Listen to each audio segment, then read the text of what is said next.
bang kalokohan yung pinagsasabi mo, ha?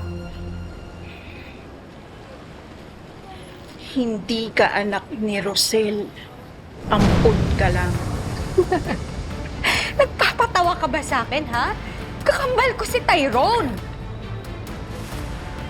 Hindi ikaw ang totoong kambal. Hindi ka pinanganak ni Rosel. Hindi ka anak ni Rosel. Hindi ka niya kadugo. Naiintindihan mo ba? Yung siraulo ka talaga, no? Akala mo maniniwala ako sa'yo? Gumagawa-gawa ka lang ng kwento para hindi ko kayo ibuking ni Tito Darius! Well, sorry to tell you, ha? Isusumbong ko pa rin kayo kay nanay! Hindi ako papayag. Kailangan maintindihan mo yung totoo, Tali. Tawan mo nga ako! Bitawan mo ko! Makinig ka. Marami pa akong sasabihin sa'yo.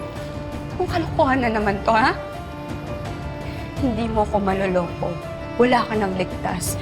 Okay? I-expose ko kayo ni Tito Darius at isusumbong ko kayo kay nanay. Huwag mo ipahamak, anak!